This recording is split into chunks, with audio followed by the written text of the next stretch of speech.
Olá, pessoal. Boa tarde a todos. Quero agradecer a presença de todos aí no nosso webinar sobre Design Thinking. Esse tema, né, vem sendo difundido aí não só apenas para designers, mas para diversos profissionais e áreas de atuação, principalmente pela proposta, né, de trazer soluções pensando tanto no ponto de vista do negócio quanto nas necessidades do usuário. E começando as apresentações hoje, eu sou a Rebeca, sou head de criação aqui na M3, né? Responsável por gerir toda a equipe de criação nos desenvolvimentos dos projetos e aplicação dos processos e conceitos. E hoje nosso speaker vai ser o Pedro Costa, ele é analista sênior de UX do Grupo Carrefour. Desde já queria te agradecer, Pedro, pela participação. Vou deixar o espaço para ele se apresentar com mais detalhes para vocês e já prosseguir com a nossa webinar. Boa, obrigado, Rebeca. Eu que agradeço o espaço, agradeço a vocês, a M3, a oportunidade de estar aqui falando um pouco, aprendendo e conversando. Eu sou mineiro, natural de Belo Horizonte, mas atualmente eu moro no interior aqui de Minas. Eu sou designer por formação. Eu comecei a atuar na profissão em 2009. Eu já atuei na indústria, já atuei com pesquisa científica, já atuei no varejo. E atualmente, como você falou, eu sou na lista de UX Senior aí no Grupo Carrefour Brasil. Você vai falar mais um pouco ou eu já posso começar? Só um pontinho para reforçar é que o nosso chat, o Q&A vai estar aberto, pessoal, para vocês fazerem perguntas, então sintam à vontade aí para expor as dúvidas e à medida que o webinar for prosseguindo, a gente vai respondendo. Tá liberado, Pedro, pode prosseguir. Boa, obrigado.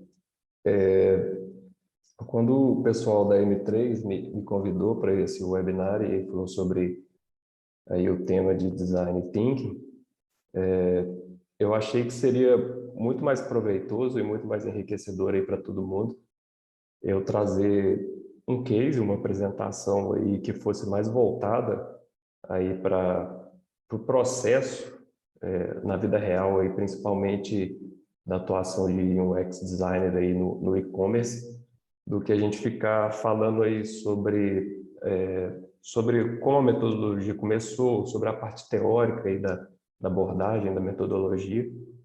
Eu acho que isso já tem bastante aí em diversos cursos e até em artigos, e a gente ia acabar chovendo numa olhada aqui, o pessoal ia ficar um pouco até entediado aí. Então, assim, falando rapidamente aí sobre o Design Thinking, algumas pessoas consideram uma metodologia, outros consideram uma abordagem. Também não vai ser a pauta aqui para a gente discutir sobre isso, mas essa abordagem, ela é primordialmente centrada no usuário, ou seja, quem for rodar esse processo, ele tem que entender que ele está voltado para o usuário e o objetivo principal dele é a solução de problemas. Ou seja, ele vai ser um processo e uma abordagem que ele vai ajudar tanto designers quanto outros profissionais ou até pessoas que não têm experiência a tangibilizarem aí soluções para problemas que às vezes possam se apresentar de maneiras insolúveis ou até a pessoa não sabe por onde começar a resolver aquele problema. Por exemplo, você recebeu uma task, vamos supor, você trabalha no e-commerce, você recebeu uma task de implementar aí uma recompra no seu e-commerce. E aí, todo designer tem essa vontade de já sair atuando, isso é normal. E aí a pessoa imagina, não, eu já tenho experiência, eu já vou partir para a solução. Tudo bem. E aí você criou lá uma recompra no card de produto do usuário. Mas aquela foi a melhor maneira de fazer aquilo? Se deu certo, tudo bem, a gente solta foguete e tal, deu tudo certo, mas se não deu errado, se deu errado, em que você se embasou para isso? Então, o Design Thinking ele vai te nortear nesse processo aí e ele vai principalmente te ajudar a embasar aí as suas decisões de design ou de qualquer outra área que você esteja atuando. E aí, lembrando que também a gente vai abordar dores reais aí do dia a dia do usuário, né? Essa é uma abordagem centrada principalmente no usuário. E isso a gente aqui vai falar muito aqui no contexto de e-commerce, de produtos digitais, mas isso funciona basicamente em tudo. Até um exemplo diferente desse contexto, no fim de semana eu fui num festival de cerveja, e aí eles usam aquele modelo de compra de ficha, o usuário, né, no caso, ele compra a ficha e depois ele vai pegar a cerveja ou uma comida, alguma coisa. Essa é uma melhor experiência para o usuário, né? Porque você tem que enfrentar duas filas. Eu acredito que se alguém sentasse e falasse, não, eu vou sugerir uma abordagem aí melhor focada no usuário, se ele rodasse um design thinking, eu tenho certeza que sairia com uma solução melhor aí centrada no usuário do que pegar duas filas num festival de cerveja, o que não é uma experiência legal. O Design Thinking, ele é formado por 5 etapas. Ele é um processo iterativo, ou seja, nada te impede de dar um passo atrás sempre que você achar necessário. Não quer dizer que você avançou uma etapa que você não possa voltar para a etapa anterior, caso você tenha feito alguma descoberta nova ou alguma coisa que contradisse o que você percebeu anteriormente. Então, na primeira etapa, a gente tem o Discovery, e também você pode encontrar em algumas outras fontes, como empatais, mas nada mais é do que você calçar os sapatos do usuário nessa etapa. Nessa etapa, você vai conhecer o seu usuário, você vai entender as dores, os problemas e as necessidades dele. Mas aí tem que ficar claro também um ponto aqui. Vamos supor, como o e-commerce, eu vou conhecer meu usuário, mas aí alguém chega para você e fala, não, mas a gente tem uma persona definida aqui para o e-commerce. Mas esse, no caso que a gente está trabalhando, são entregas incrementais. Por exemplo, vamos supor aí no caso que eu dei o exemplo aí da recompra. A gente vai pegar esse usuário que quer fazer a recompra, a gente vai dar uma funilada, entendeu? A gente vai entender melhor esse perfil de usuário. Talvez ele tenha necessidades especiais que os outros, uma outra grande parte aí dos seus usuários, nem queiram ou nem saibam que eles podem ter uma feature aí de recompra. Depois que você entendeu essa primeira parte, que você já ficou claro para você, ficou mais claro, né, para você qual é o problema, qual é a necessidade, quem é o seu usuário, a gente então avança para uma segunda fase que seria de definição. E aí também a gente começa a perceber como funciona essa abordagem. Na primeira etapa, assim, até lembrando um pouco aí do Double Diamond, a gente tem o Discovery aí como sendo uma etapa onde a gente vai divergir as ideias, né? O que é muito bom. A gente vai expandir a nossa mente nessa primeira etapa, mas na segunda etapa a gente já vai convergir. A gente precisa dessas etapas no processo também para a gente não ficar eternamente viajando aí e nunca conseguir fechar nada. Então, na segunda etapa, a gente já tem uma visão mais clara aí do problema e das necessidades do usuário, então a gente já consegue fazer algumas definições nesse ponto. Então, é um ponto importante até para a gente definir algumas coisas aí para poder avançar. O que foi observado de importante na primeira etapa? Quem é o usuário? Qual a necessidade dele? Então, a gente faz toda uma priorização aqui nessa parte.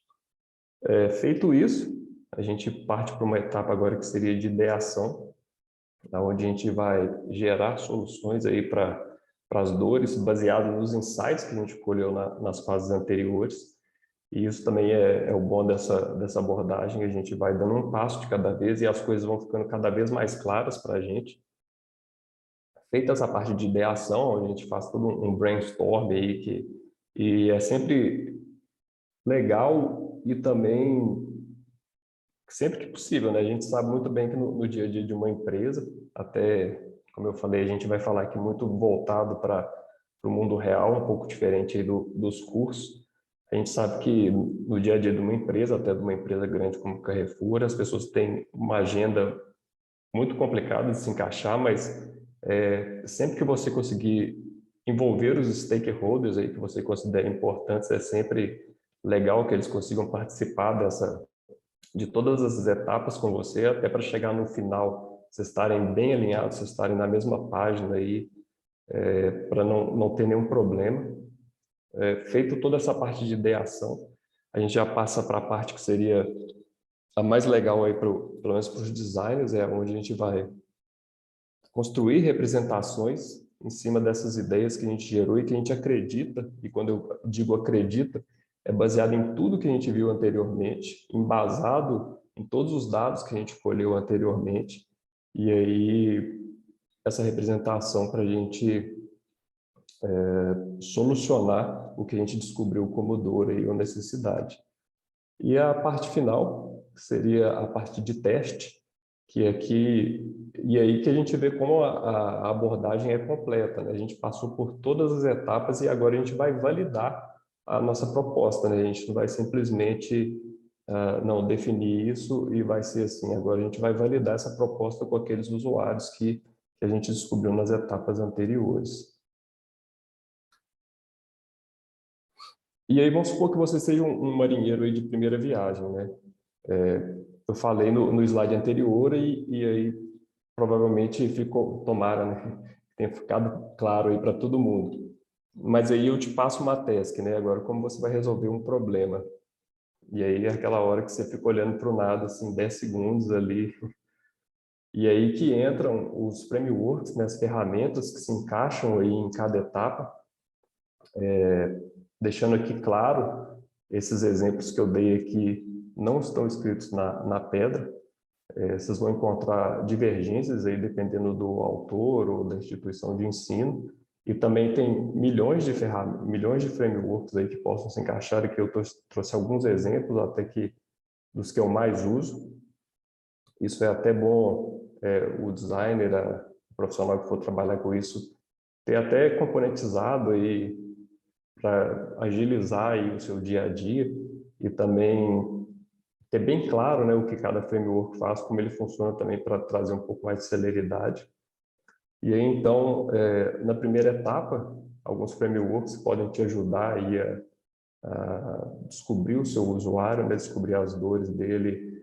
Seria uma análise de cenário ou de stakeholders, aí, uma análise interna de dados, a sua empresa, que tipo de dados a sua empresa tem internamente que possam contribuir com essa descoberta.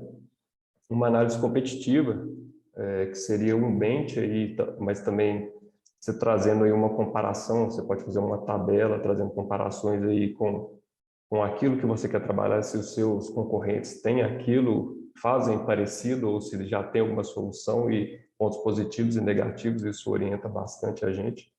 Um inventário de conteúdo, que é uma parte muito, muito importante também, principalmente quando você vai fazer uma remodelação, você vai fazer uma melhoria em algum produto ou alguma feature. O grupo focal é pesquisa com usuários, mas aí, igual eu disse, tem milhões de frameworks aí que se encaixam nessa etapa. Na parte de definição, a gente tem mapa de empatia, persona, jornada do usuário, storyboards, priorização de insights, que é muito importante nessa etapa, mapa de afinidade, definição do problema, proposta do valor aí para você levar, principalmente para a parte de negócios aí, que você precisa mostrar que aquilo que você está fazendo vai trazer um valor para a empresa, né?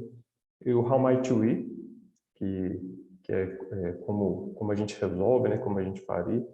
E igual eu falei, existem divergências, né? Algumas pessoas enxergam How Might We em ideação, algumas pessoas enxergam o user flow, né? O fluxo em prototipação, mas aqui isso não tem problema, vai de cada pessoa aí, só alguns frameworks, como jornada do usuário, eu vejo fixo em definição. E para a parte de ideação, as principais, na minha opinião, são Brainstorm, né, Crazy Eights. Eu trouxe benchmark aqui de novo, porque dependendo do tempo que você for construir essa solução, faz sentido você revisar novamente o benchmark para ficar fresco aí na sua mente. Um card sorting, a arquitetura da informação e um fluxo do usuário também são importantes nessa etapa. Para a parte de prototipação, aí a gente pode trazer aí um fluxo detalhado, um user flow mais especificado. A parte de wireframes, que muitos designers acabam pulando ele, mas que é muito importante também para a gente enxergar os blocos de informação, né? Muitas vezes aí os componentes têm o preenchimento desabilitado e fica um pouco difícil até para pessoas que não estão acostumadas a enxergar aonde está cada bloco de informação. E aí você pode evoluir para um protótipo de média fidelidade, um mockup de alta fidelidade, protótipo navegável. E a última etapa que ficou tampada aqui seria a parte de teste, onde, principalmente para a parte de UX, os testes de usabilidade se destacam aí os moderados e não moderados. Os moderados seriam com a presença de um moderador, e aonde você pode explorar uma jornada mais longa com o usuário, que você vai estar vendo o que ele está fazendo, você consegue captar as emoções também dele muito melhor, né, que também é importante aí até para compor uma jornada de usuário. Os não moderados, que é onde você dispara o teste a partir de uma ferramenta, eles são muito bons também para descobertas pequenas e você também consegue validar de maneira bem rápida e sem burocracia aí tudo que você quer validar aí dos seus protótipos. Testes AB, pesquisas da parte de UX Writing, né? Se a sua comunicação escrita está de acordo, se você está falando aí a língua do usuário, que é muito importante também, e que vai de encontro à primeira etapa, né? Você descobriu quem é seu usuário, você não vai usar uma linguagem rebuscada com usuários que são mais simples e vice-versa. Tem até uma pesquisa que eu vi atualmente de inadimplência, que as pessoas não entendem as cobranças. É muito difícil mesmo, né? Ninguém entende aquilo. E aí isso aumenta a inadimplência dos pagamentos, porque ninguém entende o que está sendo falado na comunicação. Fake door seria aí para quando você quer descobrir se aquilo ali que você está propondo é interessante para o seu usuário.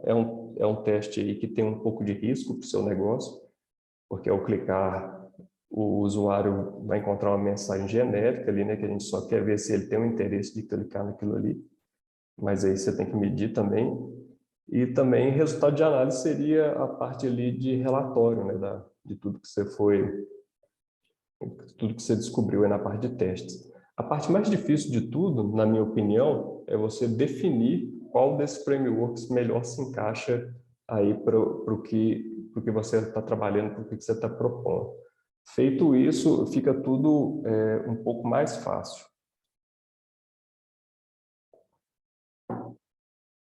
E aí, igual eu falei, eu achei legal trazer um case real aí que para vocês conseguirem acompanhar a abordagem, né, metodologia em ação na vida real. E aí eu trouxe um cenário aqui que seria o seguinte, né, o comportamento de compra do brasileiro, principalmente a parte alimentar, é meio que cultural, a gente ir ao supermercado, a gente ir à feira,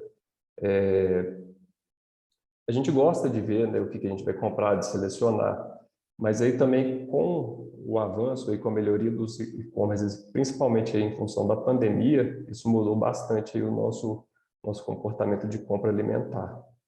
E durante a pandemia, muitas pessoas que nunca haviam feito uma compra de supermercado pela internet passaram a comprar dessa maneira. E aí eu trago o seguinte cenário, né? Com quem nunca aconteceu isso que eu vou falar agora, ou se nunca aconteceu, pelo menos você conhece alguém que tenha acontecido. Você ficou lá 20 minutos fazendo o seu carrinho de supermercado, e aí você comprou tudo que na sua casa precisava, e aí você comprou um pacote de óleo. Falou, não, hoje eu vou comprar um pacote de óleo aqui para mim. E aí, na hora que você recebeu sua compra, veio tudo, mas faltou o pacote de óleo, que era o que você mais queria. E aí o usuário, o cliente, ele fica muito frustrado com isso, porque ele não recebeu nenhuma comunicação, ele não sabe como vai ser o estorno. Isso traz uma dor muito grande para o usuário, mas também traz uma dor muito grande para o negócio, que seria principalmente aí o aumento do churn, né? A pessoa que faltou o óleo dela ficou frustrada, ficou nervosa na hora e falou, não, nunca mais eu compro nesse mercado, né? E aí aquela pessoa que era um promotor, que tinha uma fidelização grande, né, com aquela marca, agora ele passa a ser um detrator, né? Então, é esse cenário aí que a gente vai explorar durante a apresentação, tá? O que a gente chama de ruptura de pedido, né? Claro que a ruptura de pedido, a parte de operação é a mais importante, né? Conseguir entregar aquilo que o usuário, que o cliente pediu, sem faltar nenhum item, ou até comunicar o usuário caso tenha faltado algum item.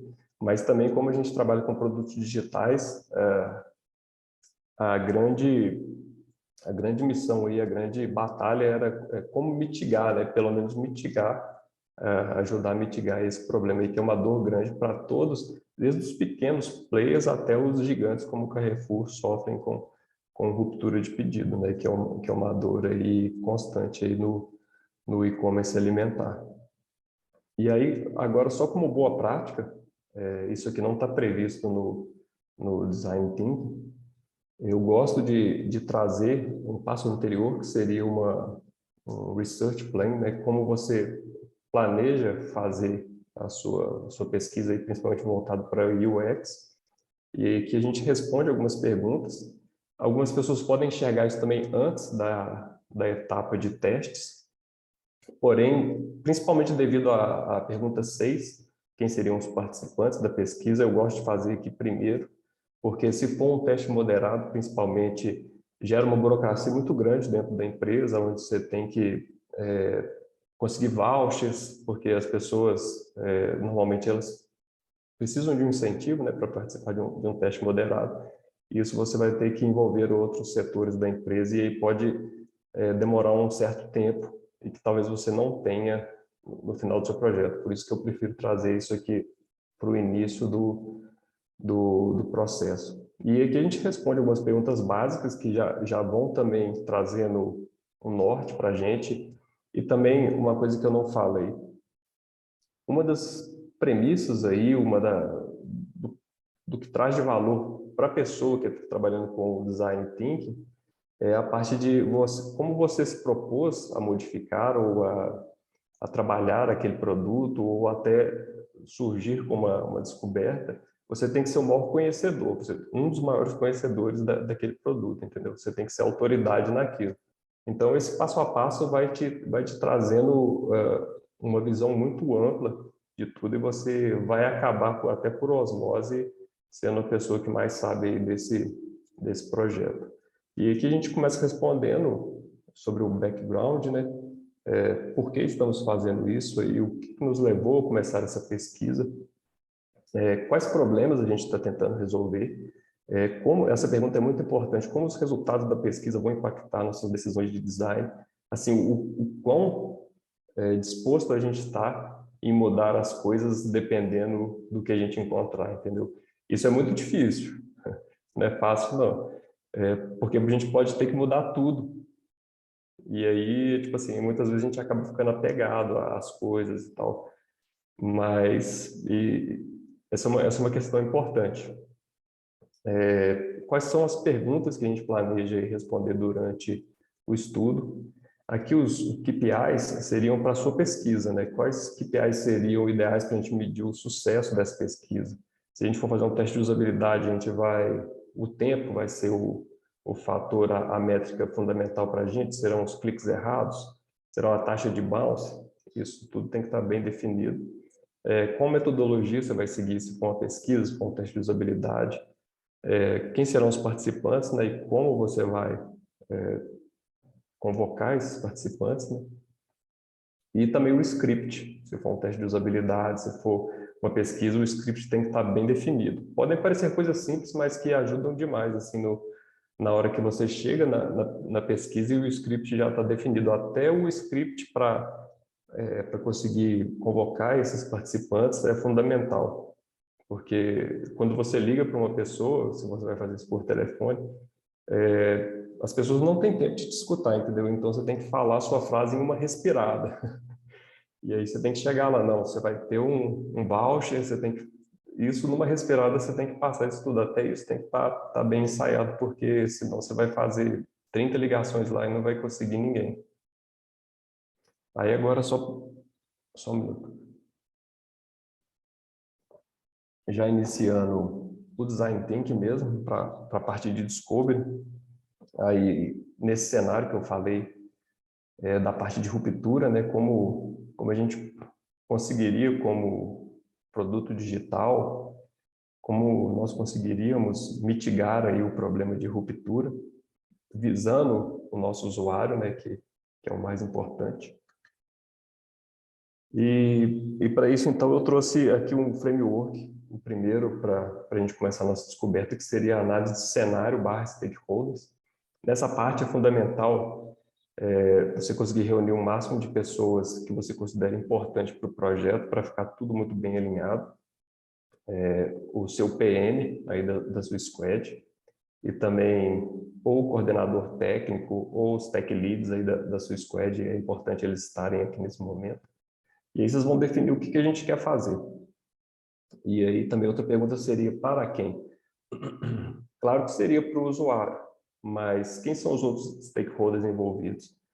Outros setores da empresa vão poder interferir aí nas nossas decisões? A gente tem que mapear isso agora. Marketing vai poder interferir aqui nas nossas escolhas.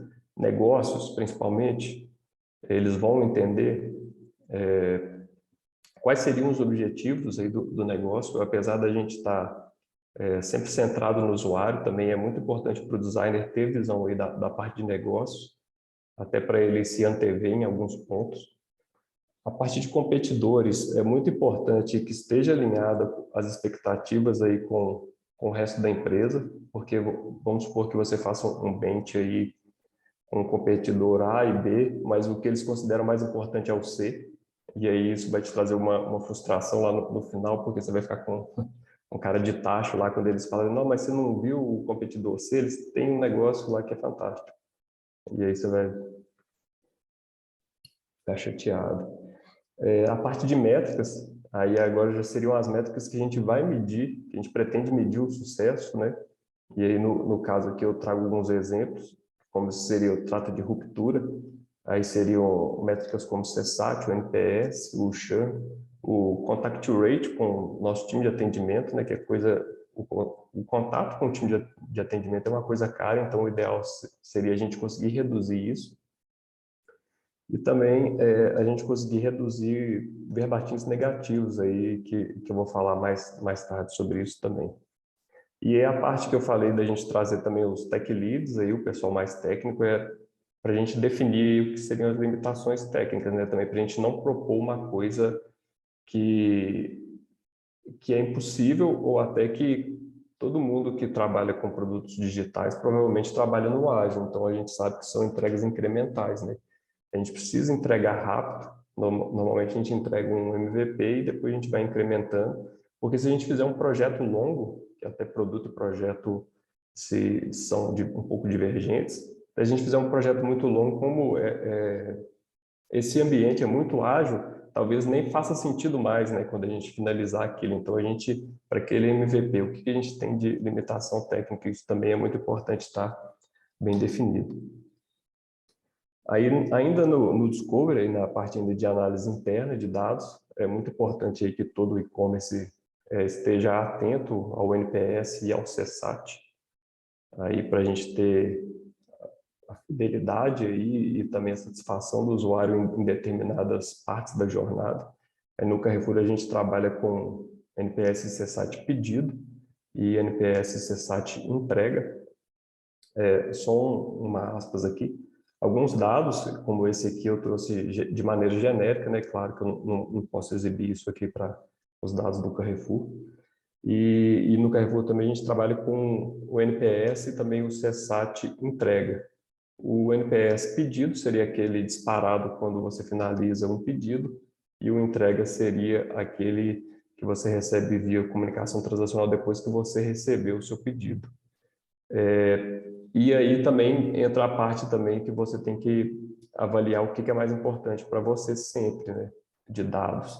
Aqui no caso, a gente vai se focar no NPS no CSAT entrega, porque a ruptura ela está o pós-entrega, né? Se teve algum problema, ele vai ficar sabendo na entrega. Então, ele vai classificar mal aquele pedido e a gente precisa estar atento, lendo os verbatins aí para a gente poder atuar.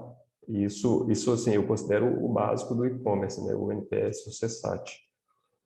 Aí agora, esse seria um plus, ainda na análise interna de dados, uma ferramenta de feedback que eu recomendo fortemente que todos tenham também, porque diferente do NPS e do CSAT, aqui a gente tem usuários, clientes que não conseguiram finalizar a jornada. E aí que a gente detecta muitos problemas que talvez no NPS e no CSAT não saiam. Vocês enxergam meu mouse, né? O slide está um pouco confuso aqui. Perfeito.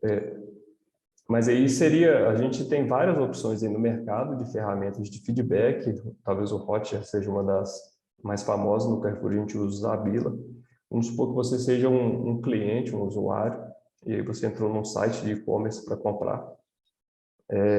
Você entrou numa PDP do produto ali, é uma televisão, você entrou para ver sobre aquele produto e naquela página você teve algum problema. E aí você não conseguiu continuar com a compra. Então, tem essa aba na lateral, essas ferramentas costumam ser apresentadas dessa maneira. E então, o usuário vai lá e avalia essa página, ele coloca lá a nota dele. Nesse caso, seria uma nota ruim, seria um detrator, né? Normalmente, as notas são de 1 a 5, sendo 1 a 3 detratores e 4 a 5 promotores. E aí ele vai categorizar mal, mas isso aí você tem que encarar como ouro, né? Ele está te falando onde está o problema ali no seu site. Ele não conseguiu comprar por conta desse problema. E aí, e além disso, essas ferramentas elas possuem ali um dashboard com informações gerais e tal. Você consegue obter bastante coisa, mas eu também recomendo que os times de UX façam análise de verbatins, eles mesmos, e categorizações. Dá muito trabalho, esse é um assunto polêmico, muitas pessoas vão falar que isso não existe mais, que é coisa do passado ficar perdendo tempo com isso. Eu gosto, porque isso te dá uma visão até de outras áreas. Você vai sair dali com a visão de outras squads, do problema de outras squads, caso você precise atuar de maneira cross, você sabe onde estão os problemas. E aqui eu trouxe mostrando como fazer aí de maneira resumida a categorização e a classificação de verbatins. Aqui você pode formatar em uma tabela, e aí você pode trazer alguns dados, como a categorização, né, que o usuário fez, o URL, onde ele fez esse verbatim, isso é muito importante para a gente definir algumas coisas. O comentário em si, a data, você pode trazer também o dispositivo que ele estava usando, isso também é fundamental, porque isso vai te dar uma noção de os problemas estão mais na versão mobile ou estão mais na versão desktop. E também, normalmente, as ferramentas elas fazem uma captura de tela no momento em que o usuário fez esse verbatim. Isso também serve como uma evidência, porque muitas vezes o usuário também ele pode se equivocar. Ou até, em alguns poucos casos, também ele pode estar nervoso e extravasar ali, né? E a categorização é feita da seguinte maneira: o ideal é que o seu site, o seu e-commerce esteja dividido em squads ou produtos, e dentro desses produtos vocês tenham etapas. Então, o label 1 seria o produto. Aqui eu trouxe um exemplo aqui que a gente pega esse produto da URL, aqui vamos supor que seria a área logada, o produto ou a squad aqui.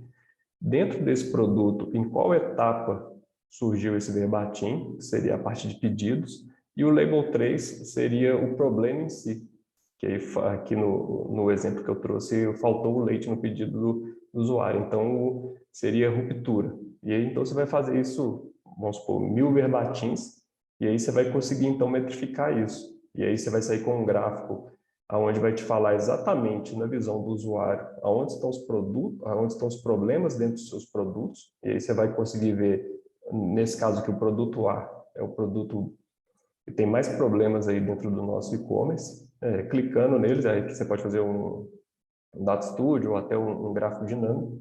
Clicando nesse produto A, a gente tem etapa dentro do produto A. Então, no exemplo aqui, a gente vê que a etapa 2 é a etapa mais problemática aí dentro do produto A, e clicando nela, a gente vê que o problema Y é o problema mais gritante aí dentro da etapa 2 do produto A. Isso fica muito claro, e aí isso pode ser até um discovery, né, que você possa fazer de melhorias aí, mas aí no caso a gente faria meio que uma engenharia reversa aqui, né? A gente quer os casos de ruptura. Então isso aqui vai ajudar a gente a definir aonde o usuário vai para reclamar sobre ruptura dentro do nosso site. Então a nossa proposta de solução tem que estar naquele ponto em que ele mais reclamou. Isso aí seria o nosso embasamento. Seria diferente do que a gente simplesmente soltar a feature em algum lugar que a gente acreditasse que fosse a melhor. Aí, ainda na parte de análise interna de dados, aqui também esse dado eu não posso mostrar, eu trouxe ele borrado. Seria um relatório do nosso time de atendimento do SAC. E isso também vai trazer para a gente uma visão relacionado no contexto de problemas com a entrega, quais são os principais temas, de acordo aí com o número de contatos, né, com contact rate. Isso vai trazer para a gente também uma priorização aí de qual temas são os mais importantes para a gente tratar aí dentro dessa feature. Vamos supor que no MVP a gente só consiga levar 2 opções para o usuário. Quais seriam as opções? Diferente do que eu acho, então, o que eles estão buscando em atendimento. Então, se a gente conseguir levar só 2 opções, vão ser essas opções aí que o time do SAC está mostrando para a gente que são as principais dores aí e que estão aumentando o contact rate. Ainda na parte de análise interna, é muito importante, né, o Analytics. Aí, nesse caso, ele pode dar uma ideia para a gente de onde o usuário, assim, dentro da nossa central de atendimento, busca se atender, depois que ele viu na área logada que ele atualmente não tinha até então, né, não tinha um lugar onde reportar aquele problema, para onde ele vai no nosso site. E também a gente pode trazer dados assim que poderiam considerar como simples, mas que são muito importantes, que seriam, dentro desses usuários, qual tipo de device, dentro desses que tiveram problema de ruptura, qual tipo de device que eles mais usam. Isso vai te dar uma ideia de qual jornada você deve priorizar quando você está construindo seu protótipo. Se você vai construir ele baseado em mobile e o desktop será um espelho do mobile, ou será vice-versa, você vai começar pelo desktop e vai deixar de lado, entre aspas, a experiência mobile.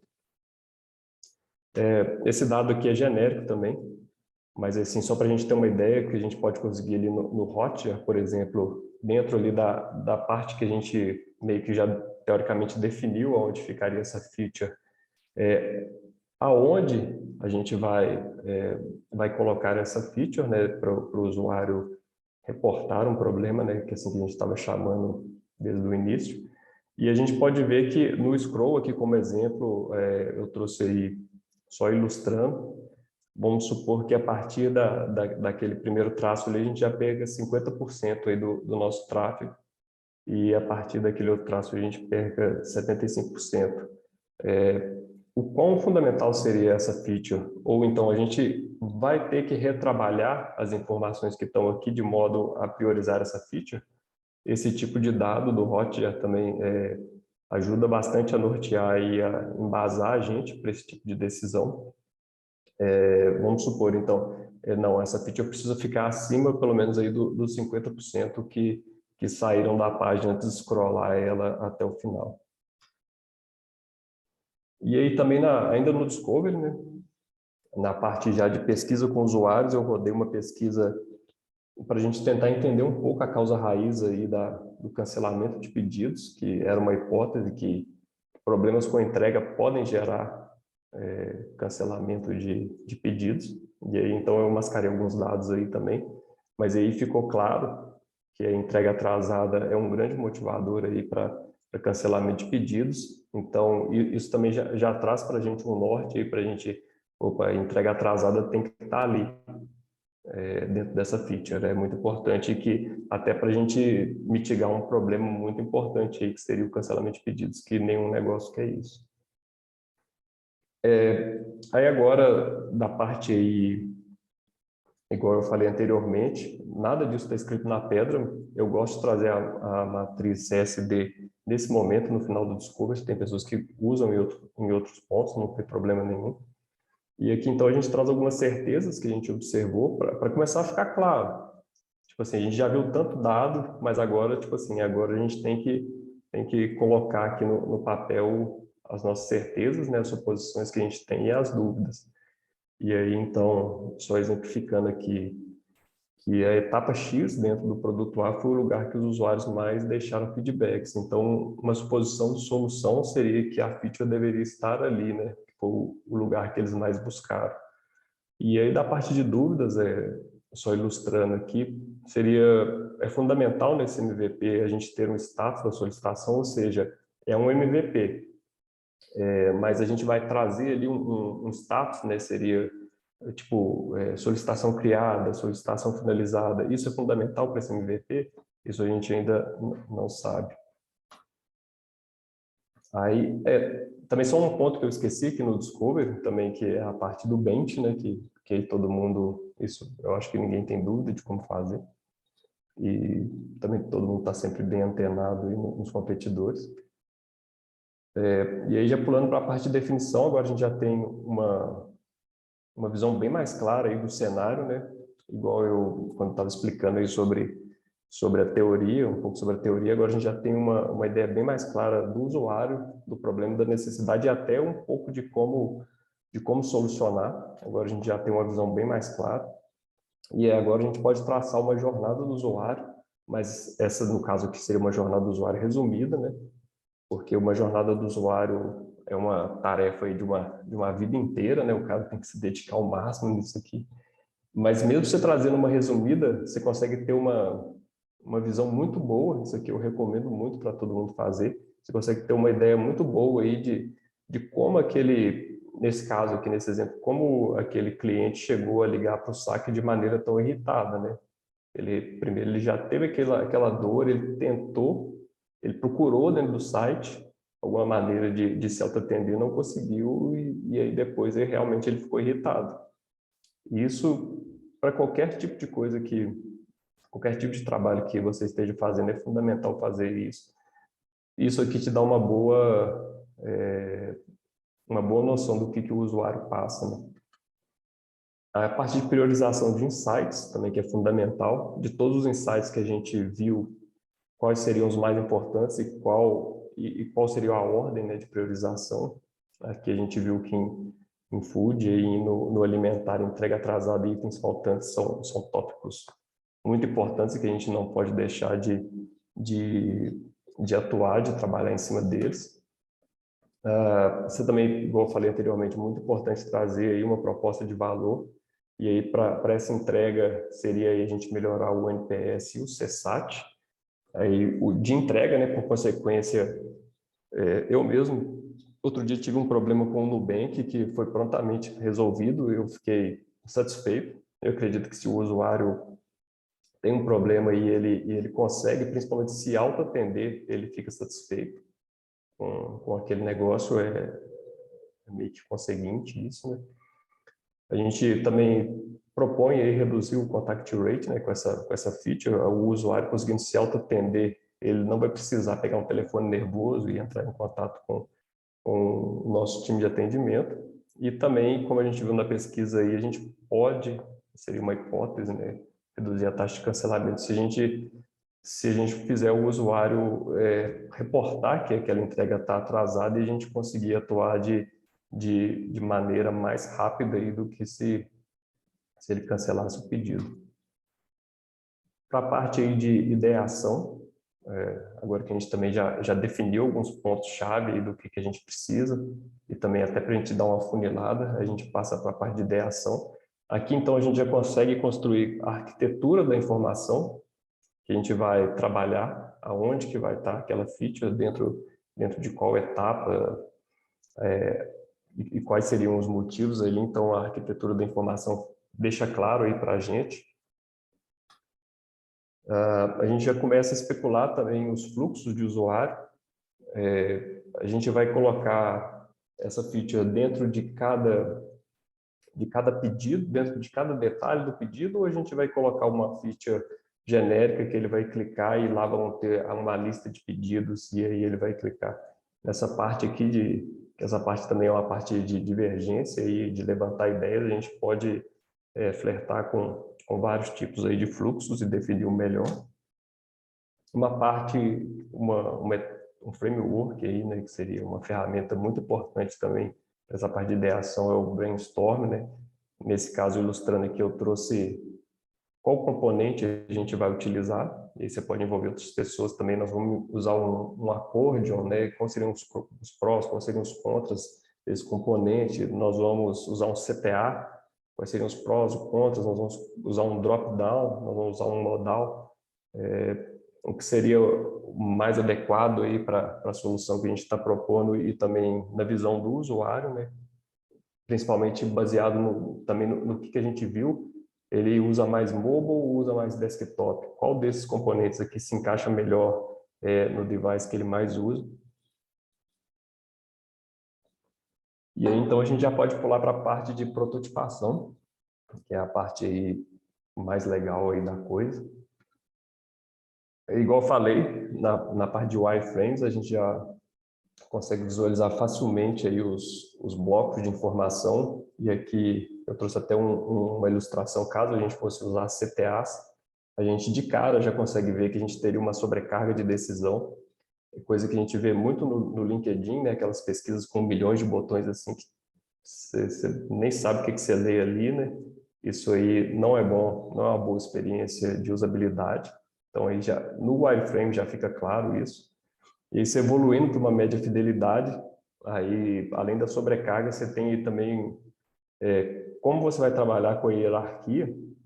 Aí, ilustrando isso, eu trouxe aí um CTA primário, um secundário e dois CTAs Ghost, né? E não ficou legal, mesmo a gente hierarquizando eles.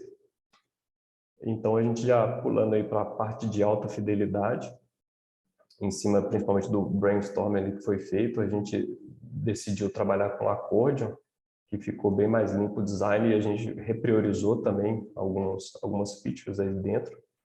E aí nessa etapa, alguém que pode estar assistindo aí pode falar assim, não, mas seria isso aí?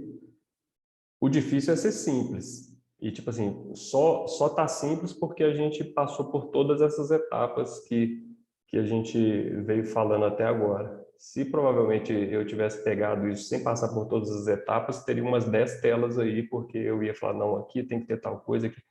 E então, é difícil ser simples e também você tem que levar tem que levar em consideração, né, várias questões aí. Por exemplo, quando o accordion se expande aqui, a gente vê que são os itens que a gente viu que são os principais aí a serem tratados aí nesse MVP, que seria o itens faltantes e entrega atrasada. E esse tipo de definição que torna o design simples, né, e também a gente consegue uma melhor experiência de usabilidade aí.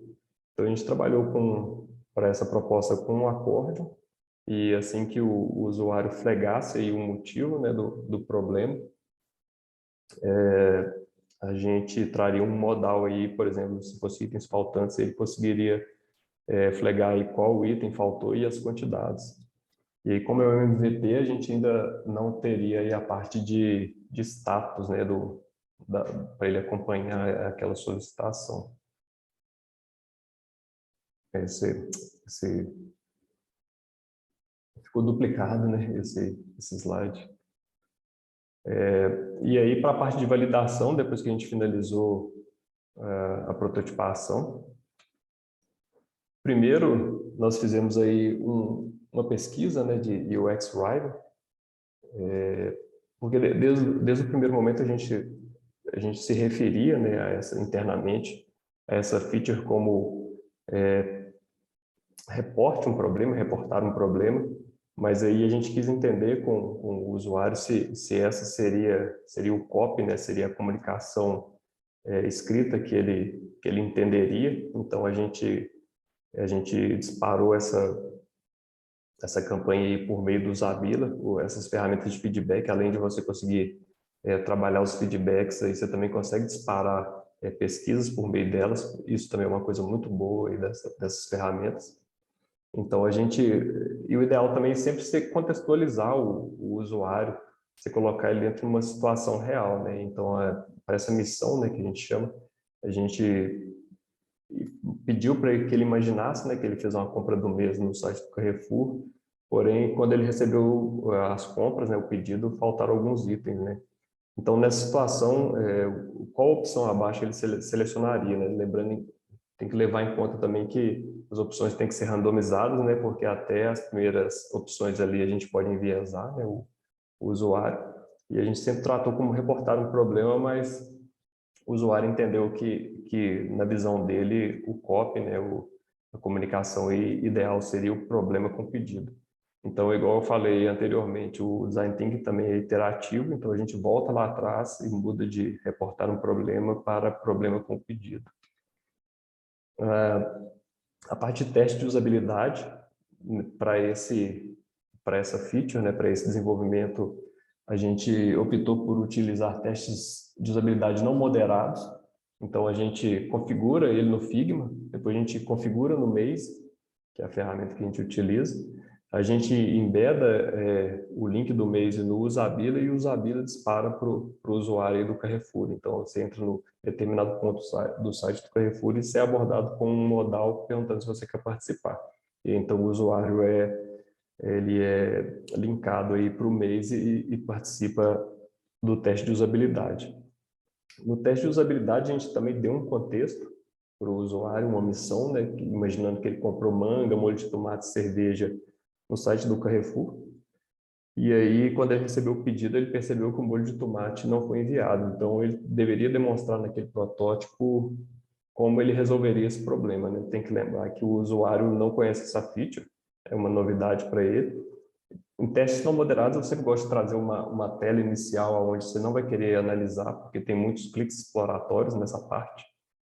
E então o usuário recebia a tela, né, com o problema com o pedido, e aí aquele protótipo que eu apresentei anteriormente. O que ficou observado nesse teste de usabilidade? Com o acordeon aberto e as telas de modal, o usuário teve muita facilidade depois que ele conseguiu abrir o acordeon. Aqui nessa tela aqui, onde estava o acordeon com a feature problema com o pedido, ele não conseguiu encontrar bem. A gente teve aí, aqui eu trouxe ilustrando a V1 até a V6, foram feitas 6 versões, a gente teve um score de usabilidade baixo aí nessa tela, esse score é calculado em cima de cliques errados, tempo, bounce. Então a gente foi trabalhando tanto a comunicação visual quanto verbal, e aí a gente só chegou num resultado satisfatório quando a gente trouxe o título, o problema com o pedido, e trouxe também uma contextualização para ele entender, né, o que ele encontraria dentro daquele acordeão, que seria itens faltantes ou atraso na entrega. Então a gente seguiu com essa versão onde estava o problema que foi detectado nesse teste não moderado. E aí depois de feita a validação, aí a gente volta para a parte de prototipação, faz a alteração necessária e aí a gente parte para o handoff, né, que seria a entrega tanto na versão mobile e na versão desktop. E aí seria basicamente isso. Eu acho que eu até dei uma corridinha aqui no final, que eu estava vendo que o tempo estava acabando. Mas é isso aí. Bem legal, Pedro. Vou deixar o espaço aberto para quem quiser realizar alguma pergunta, mas um ponto interessante que eu achei é que quando você estava falando, né, desde lá do Discovery, né, sobre a importância do designer conhecer, né, o produto de fato, é que mesmo que depois que a gente passa por todo o Discovery, ideação, quando a gente passa na prototipação, não é simplesmente, né, colocar na tela simplesmente, mas até na tela a gente tem aquela toda a questão de refinação no próprio design por conhecer e por ter dados para apresentar isso para o usuário. Então, às vezes, eu acho muito interessante que, às vezes, a gente tem essa percepção de que depois que a gente tem esses dados, é só colocar na tela. Mas não, até na tela a gente precisa de refinar, né? E depois ainda teve o teste para que a gente conseguisse passar para o handoff. Então, é muito interessante. Sim, exatamente. Essa é até uma cruzada aí que todo designer, que todo UX trava, né? Porque normalmente as pessoas só veem o resultado, né? E realmente, Exato. se você for sair desenhando e fazendo, é realmente para um designer experiente não é difícil. O difícil é todo o processo aí de descoberta, né? Exato. E são pequenas alterações que a gente realiza, né, no design final que geram impacto, né? Tem vários cases, né, da gente que utiliza essa parte de estudo e embasamento, a gente vê que às vezes são ações simples, né, que mudam resultados na interface, estratégia muito alto, né? Então é bem legal essa parte. Sim, isso mesmo, com certeza. Bom, perfeito. A gente não teve nenhuma pergunta aqui no momento. É, Tem algo a acrescentar, Pedro, que você acha que seja interessante aí de dica para os designers que estão aqui nessa parte de realizar o discovery, enfim, design thinking? Eu acho que, assim, voltado para a vida real também, né? Muitas vezes a gente pega o passo a passo, os frameworks, e a gente às vezes até fica com uma preguiça, assim, né? Porque é uma repetição. Mas você tem que fazer. Só você fazendo que você vai percebendo aí pequenas nuances aí que até igual você falou, que afetam completamente ali o resultado e a experiência de usabilidade, né? E quanto e quão mais complexo você fizer, melhor vai ser o resultado com certeza aí do seu produto final. Perfeito. Pedro, a gente teve uma dúvida aqui do Vinícius. Ele disse assim: Eu achei sensacional todo o fluxo. E uma dúvida me apareceu: quanto tempo, por exemplo, no caso dessa feature do Carrefour, demorou desde a identificação do problema até a implementação da solução? Isso até é uma boa pergunta, né? É, depende muito da ansiedade da empresa, né? Se tá muito quente, né, esse assunto, aí a gente tem que trabalhar todo esse processo numa sprint, né? Que no Carrefour são 2 semanas. A gente pode trabalhar numa design sprint, mas o ideal é que o designer, juntamente aí com o PM e também com o coordenador técnico, ele ajude a fazer o roadmap aí da squad, até para você, para o design é fundamental estar sempre no futuro, né? Para você conseguir trabalhar com calma e o desenvolvimento. E aí, você tendo uma visão, por exemplo, a gente está em Q3, a gente tem uma visão do que vai ser trabalhado em Q4, a gente tem um pouco mais de gordura aí para queimar. Nesse caso aí, desse trabalho que foi feito, se não me engano, foi aproximadamente 1 mês. Assim, não trabalhando só nele, né? Porque eu atuo em várias squads no Carrefour, mas foi por volta desse tempo. Perfeito. Uma outra pergunta aqui do Robert: quantas pessoas participam de uma equipe focada num projeto de UX como esse? Quais são as áreas geralmente que são convidadas a participar nas etapas? Nesse projeto, eu fui o único UX. Não, na verdade, no início eu tive a Jéssica, ela foi minha dupla, que é uma outra UX aqui do Carrefour. Ela me ajudou nessa feature também no início. Então foram 2 pessoas aí trabalhando. E aí, no caso, igual eu falei anteriormente, é sempre bom, né, você envolver todas as áreas, desde o pessoal que vai desenvolver até a parte de negócios aí para você apresentar por que aquela feature é interessante, o porquê você acredita nela, e também as pessoas aí chave da sua squad, né, como PM, PO, e aí seria isso basicamente, mas se você for ter outros desenvolvimentos aí voltados aí, por exemplo, para conversão, provavelmente você vai ter que se entrosar com o time de marketing também, que eles também têm bastante ideias aí voltadas aí para conversão. Se você tiver um time de SEO também dentro da sua empresa, também é recomendável que eles participem, que eles também têm eles sempre têm ideias boas aí de como os motores de busca podem te achar, né? Tipo, dicas assim de não utilizar muitas imagens aí, utilizar texto aí com links, né? para que a pessoa consiga achar aqueles produtos em uma busca orgânica. Exato. Acho muito legal dessa abordagem do design thinking é trazer, né, essa conversa com diferentes setores, né? Porque nessa estratégia de trazer o time de negócios, marketing e outros, também a gente consegue ter muitas ideias no próprio brainstorming que você falou, né?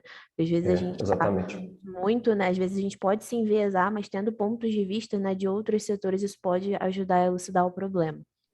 É Também. assim, cada setor está enviesado da sua maneira, né? A Exato. gente tem que fazer um meio termo ali. Exato. Uma outra pergunta aqui é do Tiago foi qual a maior dificuldade que você teve no começo da sua carreira para chegar até esse nível? É, a pergunta é difícil. É a maior dificuldade, eu acho até que bate nisso que eu respondi anteriormente. Eu acho que é a ansiedade, né, que todo designer tem, né? Até hoje eu me pego meus colegas também de trabalho se pegam nisso de já querer partir para autodefinição, né? Porque a gente já tem as estruturas componentizadas, a gente já tem a habilidade, a gente acredita na nossa habilidade, né? Então, mas a dificuldade maior é isso, é você pisar no freio e também para mim, que isso vem da minha personalidade, assim, eu gosto bastante de ter minha própria visão, né, de criar o meu próprio caminho, assim. Então, se você é assim também, você tem que acreditar no que já foi feito, entendeu? É igual, eu não sei se é Isaac Newton, não sei que falou aquela frase, né? Você tem que se apoiar no ombro de gigantes, né? Você tem que acreditar no que foi feito. Por exemplo, o design thinking é uma abordagem aí bem embasada e que funciona há muitos anos.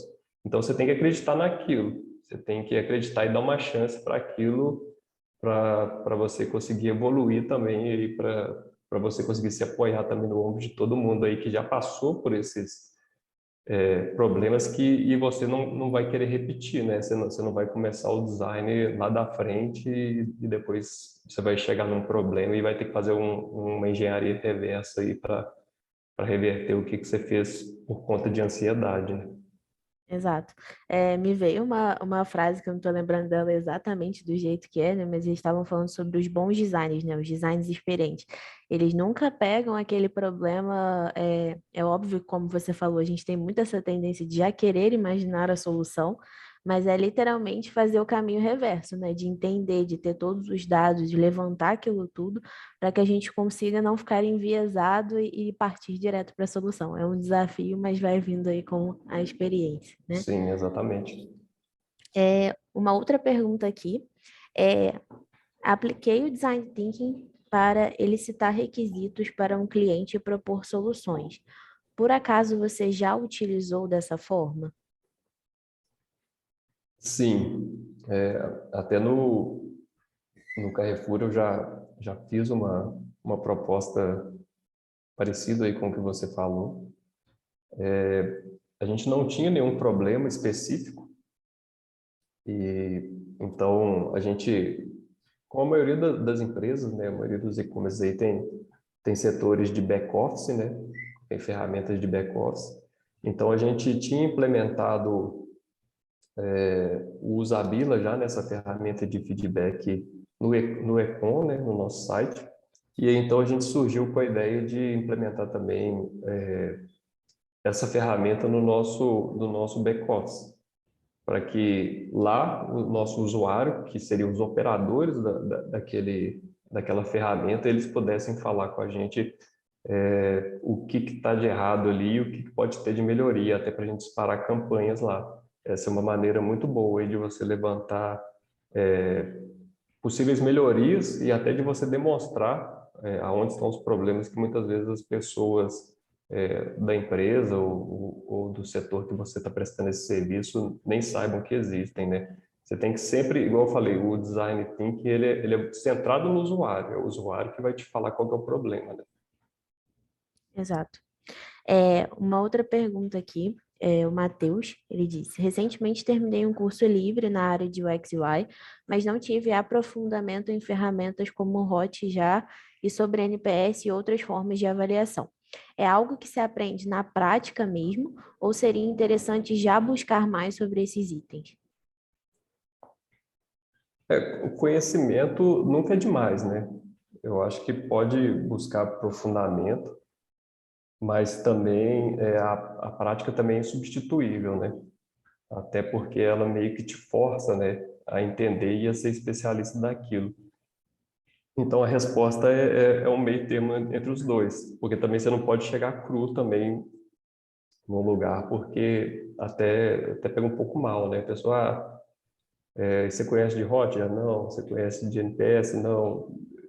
Pelo menos você ter uma ideia, né, do que se trata e aí a prática te ajudar a se tornar um especialista. Exatamente, como você falou, né? Principalmente essas questões de avaliação é muito importante na hora de se embasar, por exemplo, numa reunião com stakeholders, né? Com outras áreas dos negócios. Então, o designer ele ter essa parte também de avaliação e ferramentas pode ajudar bastante ali no processo, né, de tomada de decisão e priorização.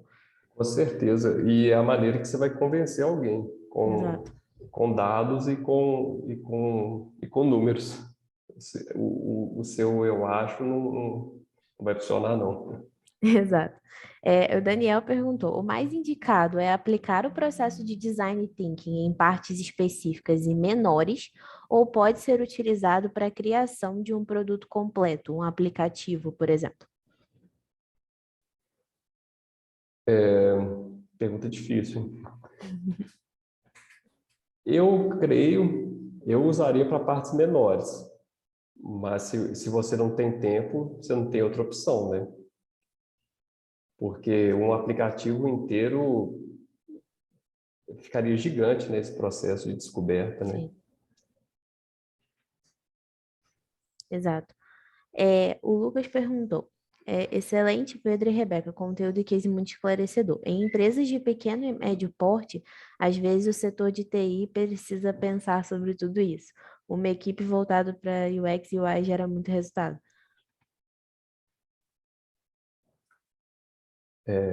Essa foi a pergunta. Esse não foi uma pergunta, não. Ele estava falando, geralmente, né, em algumas empresas a gente vê que não tem uma equipe voltada, Ah, né, sim, para sim, UX é e UI. normal, né? Sim, Faz parte aí da nossa cruzada.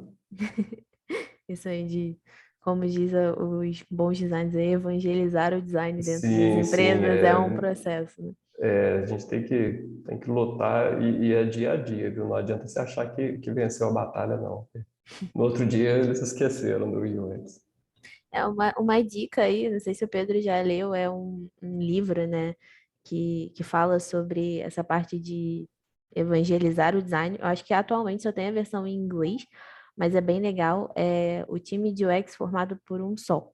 Depois eu vou pedir a Marieta, que está ajudando aqui a gente no suporte, a compartilhar o link. É bem legal o livro em que conta um case de uma designer, né, que fez vários processos internos na empresa para ajudar nessa parte de propagar a importância do design. É bem legal.